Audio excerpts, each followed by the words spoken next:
어떤 투자 보고서는요, 그냥 단순한 분석을 넘어서 시장의 공포를 이기는 하나의 시스템을 제시하기도 합니다. 오늘 저희가 파헤쳐볼 현대 엘리베이터 투자 전략 보고서가 바로 그런 경우인데요. 그 핵심을 지금부터 하나씩 뜯어보겠습니다. 자, 2026년 2월 5일. 이날 시장은 말 그대로 패닉 상태였습니다. 코스피 지수가 그냥 와르르 무너지는데 정말 이상하게도 딱 한 종목만 굳건히 버티는 걸 넘어서 오히려 오르는 거예요. 그게 바로 현대 엘리베이터였죠. 이 극명한 차이, 바로 여기서 오늘 이야기는 시작됩니다. 아니, 모두가 무서워서 주식을 내던질 때 왜 이 주식에만 돈이 몰렸을까요? 보고서는 이게 절대 우연이 아니라고 딱 잘라 말합니다. 자, 그럼 그 이유를 지금부터 하나씩 추적해 보겠습니다. 이 질문에 대한 답을 찾기 위해서 우리는 총 5단계를 거칠 겁니다. 먼저 그 폭락장 속에서 벌어진 기이한 현상부터 살펴보고 그 뒤에 숨겨진 핵심 투자 논리를 파헤칠 거예요.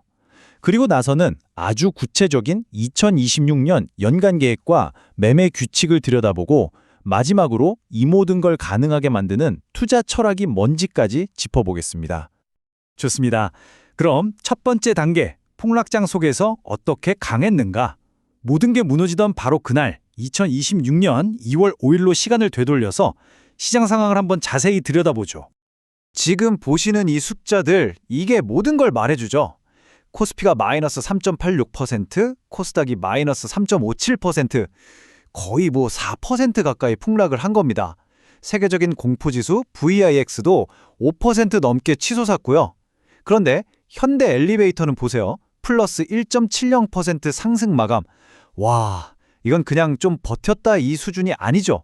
보고서는 이 현상을 단순한 선방이 아니라 아주 의도적인 상대적 강세였다 이렇게 평가합니다. 그렇다면 이렇게 비정상적으로 강했던 흐름 뒤에는 대체 누가 있었을까요? 보고서는 시장 정보를 먼저 취인 소위 스마트 머니가 96,200원이라는 특정 가격대를 아주 강력하게 지켜냈다고 분석합니다. 이 가격이 그냥 숫자가 아니라 주요 투자자들의 평균 매수 단가이자 절대 무너지면 안 되는 심리적 방어선이었던 거죠. 아니 그럼 그 스마트머니는 도대체 뭘 믿고 그런 폭락장에서 주식을 사들였을까요? 자, 이제 두 번째 파트입니다. 그들의 확신 뒤에 숨겨진 핵심 투자 논리가 과연 무엇이었는지 살펴보겠습니다.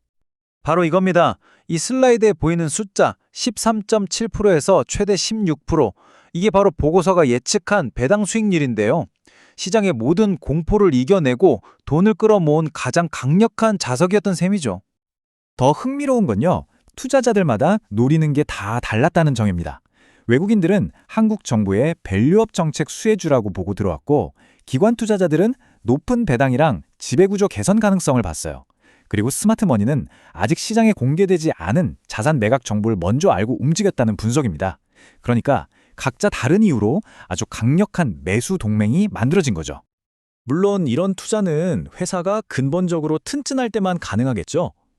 현대 엘리베이터는 국내 시장 1위인 건 다들 아실 거고, 영업이익률이 20%가 넘는 아주 안정적인 유지보수 사업을 가지고 있습니다.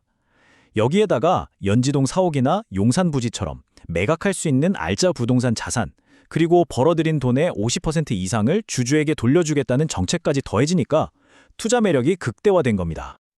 그래서 이 모든 걸 종합해서 보고서가 내놓은 목표 주가가 바로 11만 원입니다. 현재 주가랑 비교하면 아직도 올라갈 여력이 꽤나 많이 남았다는 뜻이고요. 이건 배당 수익뿐만 아니라 주가 상승으로 인한 차익까지 두둑이 챙길 수 있다는 분석의 결론인 셈이죠. 자, 지금까지는 왜 이 주식에 주목해야 하는지를 알아봤습니다. 그럼 이제부터는 더 중요한 질문, 어떻게 투자할 것인가로 넘어가 볼게요.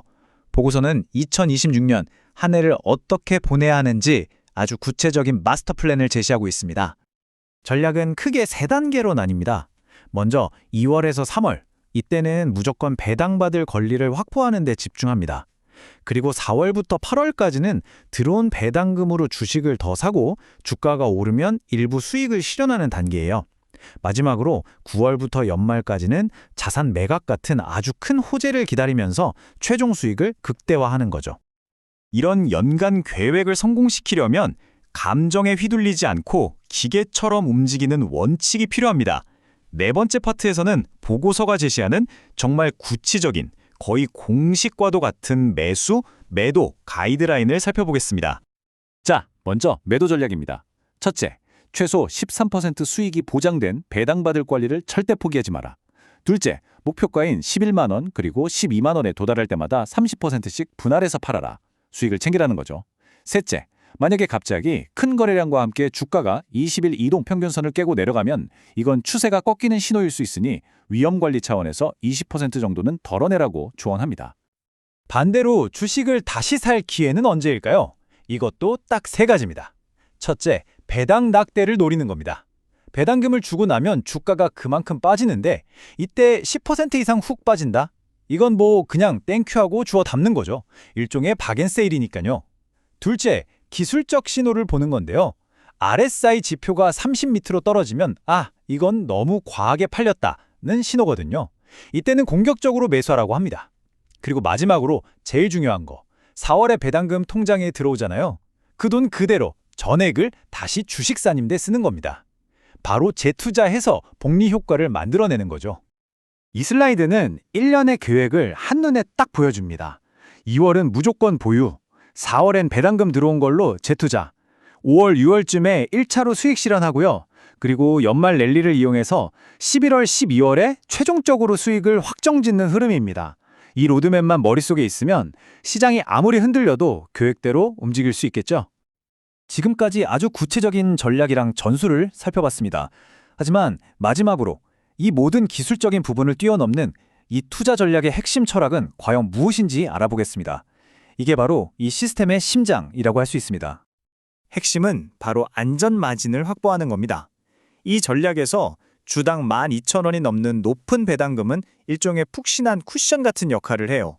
만약에 주가가 하나도 안 올라도 심지어 좀 떨어져도 최소 13% 이상의 수익은 보장이 되잖아요. 그러니까 투자자는 마음 편하게 시장의 변동성을 견뎌낼 수 있는 겁니다. 이 든든한 안전 마진이 있기 때문에 그렇게 공격적인 재투자가 가능해지는 거죠. 그래서 보고서는 이렇게 결론을 내립니다. 이건 그냥 주식을 사고 팔아서 단기 차익을 노리는 투기가 아니다. 배당이라는 현금이 꼬박꼬박 들어오고 그 현금이 다시 주식을 사서 더 큰 현금을 만들어내는 하나의 시스템을 만드는 과정이다. 오늘 이 분석을 보시면서 한번 스스로에게 질문을 던져보면 어떨까요? 지금 나의 투자는 그저 사고 파는 행위를 반복하는 거래에 가까운가? 아니면 명확한 원칙과 철학을 가지고 자산을 불려나가는 시스템에 가까운가? 아마 이 질문에 대한 답이 여러분의 투자 결과를 결정하게 될지도 모릅니다.